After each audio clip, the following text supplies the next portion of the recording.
children's writing units. So those are things that the K2 teachers can use. And then over in this area over here is where all of the little containers are that have the levels of readers, like level A.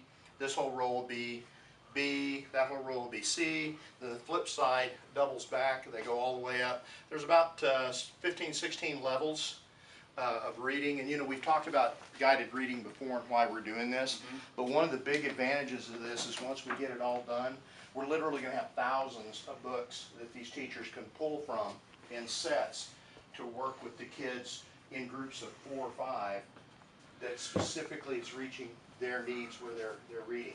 The other thing is once we get it done, it's going to be a lot easier on the teacher, because if you're a first grade teacher, you know you got kids coming in there that don't even know their alphabet letters yet, and you got little Susie over here who's reading on 3rd grade level, and you're trying to deal with all of them. With the new reading blocks we've set up, once this is all done, the kindergarten teachers will take those lower groups.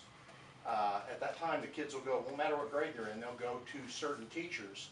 And while that kindergarten teacher has those lower grade groups, she'll work with one particular group, but then the centers in her classroom will be set up for lower grade kids.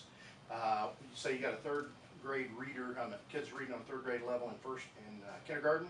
They'll go to that 2nd grade teacher and work with her, and her centers are all set up for those more advanced kids. So that means every given room doesn't have to have enough centers to reach from your very lowest to your very highest. It lets them give a lot more focused stuff, and it lets the teachers give a lot more focus to the kids. It also prevents the teacher from having to do this huge span. So it's going to make it a whole lot better. We're really looking for, right now, as I told you guys when we went over those scores from the Aspire, we are at only 44% of our kids district-wide in K6 are reading on grade level. And that is not even close to acceptable. Now, we're not that much worse than some other parts of the state, but you know, if these kids are going to be successful, we need them all reading on grade level, or as many as possible by the time they get into 3rd grade. So that's what all this is designed to do. And eventually, you know, I'll invite you probably in a month or so, maybe even by the next board meeting, we'll have enough of this set up. This room will be looking a whole lot more like what we're going to